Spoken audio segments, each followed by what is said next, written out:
Gold buyers తాకట్లో ఉన్న బంగారం విడిపించి ఆ రోజు మార్కెట్ రేటు కట్టి మిగిలిన డబ్బు మీకే ఇస్తారు. Contact number 9247538993.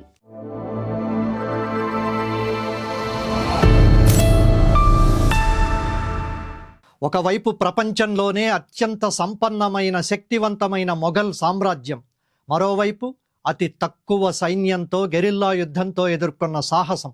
ప్రపంచ యుద్ధ చరిత్రలోనే ఇదొక గొప్ప అధ్యాయం. మరణం కళ్ళ ముందు కనిపిస్తున్నా భయానికి భయం నేర్పిన ఆ మహావీరుడి ప్రయాణం ఎలా మొదలయ్యింది? అసలు అజేయం అంటే అర్థాన్ని మార్చిన ఆ యుద్ధ తంత్రాల రహస్యమేమిటి? కాలానికి ఎదురీది మృత్యువును సైతం గెలిచి యుగపురుషుడిగా ఎలా నిలిచాడు? రండి, ఈవేళ చరిత్ర పుటలను తిరగేద్దాం. ఒక సామాన్య బాలుడు సార్వభౌముడిగా మారిన ఆ అద్భుత గాథను, మన రక్తంలో పౌరుషాన్ని నింపే ఆ స్ఫూర్తిని ఈ వీడియోలో తెలుసుకుందాం.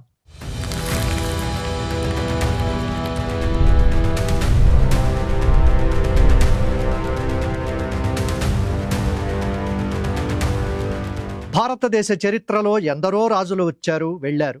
కానీ ఒకే ఒక్కడి పేరు వింటే నేటికి శత్రువుల గుండెల్లో వణుకు పుడుతుంది. మరాఠా సామ్రాజ్య నిర్మాత, గెరిల్లా యుద్ధ తంత్రాల పితామహుడు, అఖండ భారతావని గర్వించదగ్గ మహావీరుడు ఛత్రపతి శివాజీ మహారాజ్. ఇది మొత్తం శివాజీ జీవిత చరిత్ర కాదు, ఆయన ధైర్య సాహసాలను తెలిపే 4 ప్రధానమైన సంఘటనల చరిత్ర. ఒళ్ళు గగుర్పడిచే ఆ సన్నివేశాల్లోకి వెళదాం పదండి. 1630 ఫిబ్రవరి 19 పూనా సమీపంలోని శివనేరి కోటలో శివాజీ జన్మించాడు. తండ్రి షాజీ రాజా భోన్స్లే, తల్లి జిజియాబాయి. చిన్నతనం నుండే తల్లి చెప్పిన రామాయణ భారత గాథలు శివాజీలో ధైర్యాన్ని, ధర్మాన్ని నూరిపోశాయి. ఆ కాలంలో దక్కన్ ప్రాంతం మొఘలులు, ఆదిల్ షాహీల కబంధ హస్తాల్లో ఉండేది. కానీ 1645లో కేవలం 15 ఏళ్ల వయసులో శివాజీ రాయరేశ్వర ఆలయంలో తన రక్తాన్ని శివలింగానికి అర్పించి హిందూ స్వరాజ్యం కోసం ప్రతిజ్ఞ చేశాడు. 16 ఏళ్లకే తోరణ కోటను ఆక్రమించి తన విజయ యాత్రను ప్రారంభించాడు. అప్పట్లో అజేయుడిగా ఉన్న మొఘల్ చక్రవర్తి ఔరంగజేబు గుండెల్లో శివాజీ నిద్రపోయాడు.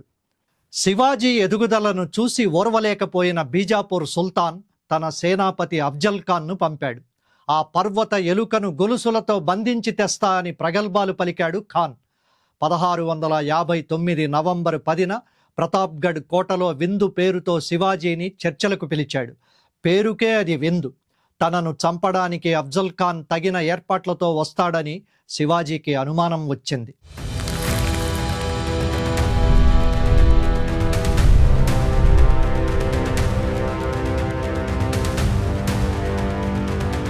అఫ్జల్ ఖాన్ భారీ కాయుడు. శివాజీ ఆయన ముందు చాలా చిన్నగా కనిపిస్తాడు. కౌగిలించుకుంటూనే శివాజీని కత్తితో పొడవాలని ప్లాన్ వేశాడు ఖాన్. కానీ శివాజీకి తెలుసు, ఆయన ముందే జాగ్రత్త పడ్డాడు. చొక్కా లోపల ఉక్కు కవచం వేసుకున్నాడు, చేతిలో పులిగోరు దాచుకున్నాడు. ఖాన్ పొడిచాడు, కానీ శివాజీకి ఏమీ కాలేదు.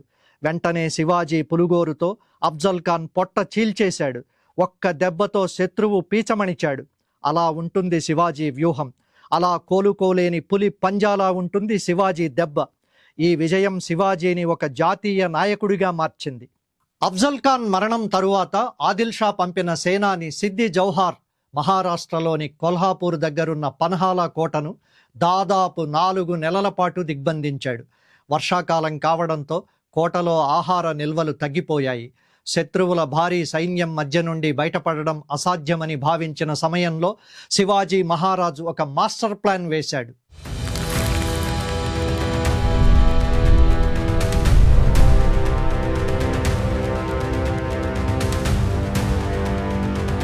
శివాజీ మహారాజులాగే పోలికలున్న శివకాశీ నమ్మకమైన మనిషిని మహారాజు వేషధారణలో శత్రువులకు చిక్కేలా చేసి సమయం వృధా అయ్యేలా చేశాడు. ఈలోపు అసలైన శివాజీ మహారాజు తన 600 మంది మావళా సైనికులతో పన్హాలా నుండి విశాల్గఢ్ వైపు పయనించాడు. శత్రువులకు నిజం తెలిసేలోపే శివాజీ మహారాజ్ చాలా దూరం వెళ్ళగలిగాడు. శత్రు సైన్యం శివాజీని వెంబడించింది. విశాల్గఢ్ ఇంకా దూరంలో ఉంది, కానీ శత్రువులు అతి సమీపంలోకి వచ్చేశారు. అప్పుడు బాజీ ప్రభు దేశపాండే ఒక నిర్ణయం తీసుకున్నాడు. కేవలం 300 మంది మరాఠా వీరులు 10,000 మంది ఆదిల్ షా సైనికులతో పోరాడాల్సి వచ్చింది. ఆ ఇరుకైన కొండ దారి అంటే ఖిండ్ దగ్గర శత్రువులను అడ్డుకోవడం నిజానికి అసాధ్యం. మహారాజ్, మీరు విశాల్గఢ్ చేరుకుని అక్కడి నుండి ఫిరంగుల శబ్దం చేసే వరకు నేను శత్రువులను ఒక్క అడుగు కూడా ముందుకు వేయనివ్వను అని బాజీ ప్రభు దేశపాండే ప్రమాణం చేశాడు.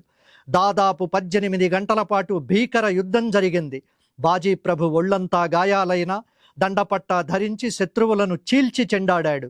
విశాల్గఢ్ నుండి ఫిరంగుల మోత వినిపించిన తరువాతే తన లక్ష్యం నెరవేరిందని సంతృప్తితో ఆయన ప్రాణాలు విడిచాడు. ఈ వీరుల రక్తంతో ఆ నేల పునీతమైనందున శివాజీ మహారాజ్ ఆ ప్రాంతానికి పావన్ కిండ్ అంటే పవిత్రమైన లోయ అని పేరు పెట్టాడు. ఇందులో ప్రధానమైన వీరులు బాజీ ప్రభు దేశపాండే, పులాజీ ప్రభు, శివకాశిద్. ఈ యుద్ధం వల్ల శివాజీ మహారాజ్ ప్రాణాలు రక్షించబడ్డాయి. దీనివల్ల స్వరాజ్యం కల సజీవంగా ఉంది. మొఘల్ చక్రవర్తి ఔరంగజేబు తన మేనమామ షైస్తా ఖాన్ను 1,00,000 మంది సైన్యంతో పంపాడు. ఖాన్ పూనాలోని శివాజీ నివాసమైన లాల్ మహల్ను ఆక్రమించుకున్నాడు. ఆ సమయంలో శివాజీ మరో ప్రాంతంలో ఉన్నాడు. అప్పుడు శివాజీ ఒక ఇంపాసిబుల్ సర్జికల్ స్ట్రైక్ ప్లాన్ చేశాడు. కేవలం 400 మంది నమ్మకస్తులైన సైనికులతో ఒక పెళ్లి ఊరేగింపు బృందంలో దూరి అర్ధరాత్రి పూనాలోకి ప్రవేశించాడు. లాల్ మహల్ గోడలు పగలగొట్టి నేరుగా షైస్తా ఖాన్ గదిలోకి చొరబడ్డాడు. ప్రాణభయంతో ఖాన్ కిటికీ నుంచి దూకి పారిపోతుండగా శివాజీ కత్తి దెబ్బకు అతడి వేళ్లు తెగిపోయాయి. తెల్లారేసరికి లాల్ మహల్ మళ్లీ శివాజీ చేతిలోకొచ్చింది. చరిత్రలో అత్యంత ఉత్కంఠభరితమైన ఘట్టం ఆగ్రా జైలు నుండి శివాజీ తప్పించుకోవడం. పురందర్ సంధి ప్రకారం శివాజీ ఆగ్రా వెళ్ళాడు. అక్కడ ఔరంగజేబు ఆయన్ను అవమానించి గృహ నిర్బంధం చేశాడు. కానీ శివాజీకి ఓటమి తెలియదు. అనారోగ్యంగా ఉందని నటిస్తూ రోజు పేదలకు మిఠాయిలు పంపితే రోగం కుదుట పడుతుందని నమ్మించాడు. రోజు సాయంత్రం బుట్టల్లో మిఠాయిలు బయలుదేరేవి. మొదట్లో వచ్చేప్పుడు ఖాళీ బుట్టలను, వెళ్ళేప్పుడు నిండు బుట్టలను తెరిచి మిఠాయిలను కూడా తనిఖీ చేసిన మొఘల్ సైనికులు రోజువారీ తంతు కావడంతో క్రమంగా తనిఖీలు చేయడం మానేశారు.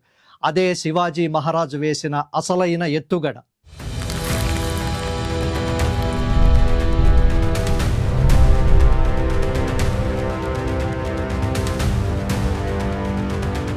ఆగస్టు 17, 1666 సూర్యుడు అస్తమిస్తున్న సమయం. 2 భారీ మిఠాయి బుట్టలు బయలుదేరాయి. ఒక బుట్టలో శివాజీ మహారాజ్, మరొక బుట్టలో చిన్ని శంభాజీ. వేల మంది కళ్ళు గప్పుతూ ఔరంగజేబు గూఢచారి వ్యవస్థను గాలిలో కలిపేస్తూ ఆ పులి బోను దాటి బయటికి వచ్చింది. శివాజీ స్థానంలో ఆయన రూపానికి దగ్గరగా ఉండే ఫిరోజీ ఫర్జంద్ పడుకుని శత్రువును బురిడీ కొట్టించారు. కోట దాటిన తర్వాత గుర్రాలపై మెరుపు వేగం అందుకున్నారు. ఆగ్రా నుండి సుమారు 1000 కిలోమీటర్లు మారువేషంలో ప్రయాణించి మళ్ళీ తన సామ్రాజ్యానికి చేరుకున్నారు. ఈ వార్త విన్న ఔరంగజేబు షాక్తో కోలుకోవడానికి చాలా కాలం పట్టింది. శివాజీ మనిషి కాదు, మంత్రగాడు అని మొఘలులు వణికిపోయారు. ఆగ్రా నుండి తప్పించుకోవడం కేవలం ప్రాణరక్షణ కోసం కాదు, అది హిందూ స్వరాజ్య జెండాను ఢిల్లీ కోటపై ఎగురవేయడానికి వేసిన తొలి అడుగు. 1674 జూన్ 6న రాయగఢ్ కోటలో శివాజీ ఛత్రపతిగా పట్టాభిషిక్తుడయ్యాడు. ఆయన కేవలం యుద్ధాలు మాత్రమే చేయలేదు, ఒక సమర్థవంతమైన పరిపాలనను అందించారు. భారతీయ నౌకాదళ పితామహుడిగా పేరుగాంచాడు. కొంకణ్ తీరాన్ని రక్షించడానికి బలమైన నౌకాదళాన్ని నిర్మించాడు. కుల మతాలకు అతీతంగా మహిళలకు గౌరవం ఇచ్చే రాజ్యపాలన సాగించాడు. శివాజీ మహారాజ్ ప్రభావం కేవలం మహారాష్ట్రకే పరిమితం కాలేదు.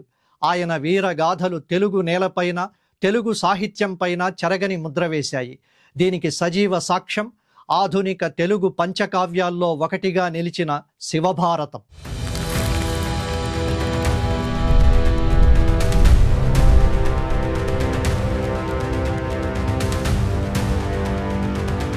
ప్రముఖ తెలుగు కవి కవిసింహ గడియారం వెంకటశేష శాస్త్రి గారు ఈ అద్భుత కావ్యాన్ని రచించారు. స్వాతంత్ర్య సమర కాలంలో భారతీయుల్లో దేశభక్తిని, పౌరుషాన్ని రగిలించడానికి శివాజీ మహారాజ్ జీవితాన్ని ఒక పురాణ గాథలా, ఒక భారతంలా తీర్చిదిద్దారు. ఈ గ్రంథంలో శివాజీ కేవలం ఒక రాజు మాత్రమే కాదు, ధర్మరక్షణ కోసం అవతరించిన వీరుడిగా కనిపిస్తాడు. ముఖ్యంగా శివాజీ తన శత్రువుల అంతఃపుర స్త్రీలను గౌరవించి వారిని తల్లిలా భావించి సాగనంపిన తీరును గడియారం గారు వర్ణించిన తీరు ప్రతి తెలుగు పాఠకుడిని పరవశింపచేస్తుంది. ఒక మరాఠా వీరుడి కథను తెలుగు భాషలో ఇంత గొప్పగా మలచడం శివాజీ మహారాజు పట్ల తెలుగువారికి ఉన్న గౌరవానికి నిదర్శనం. 1680లో శివాజీ మహారాజు భౌతికంగా మనల్ని విడిచిపెట్టిన ఆయన చూపిన బాట, ఆయన గెరిల్లా యుద్ధ తంత్రాలు నేటికి భారత సైన్యానికి స్ఫూర్తినిస్తున్నాయి. వనరులు తక్కువగా ఉన్నాయని భయపడద్దు, నీ సంకల్పం గొప్పదైతే అసాధ్యం ఏదీ లేదు అన్నదే శివాజీ మహారాజ్ మనకిచ్చే సందేశం.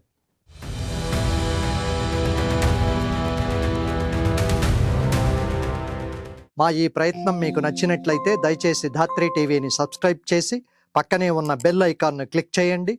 మీ మద్దతు మాకెంతో ఉత్సాహాన్ని ఇస్తుంది.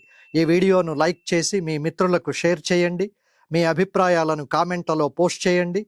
సోషల్ మీడియాలో మాతో నిరంతరం టచ్లో ఉండడానికి ఫేస్బుక్, ఇన్స్టాగ్రామ్, ఎక్స్లో మమ్మల్ని ఫాలో అవ్వండి.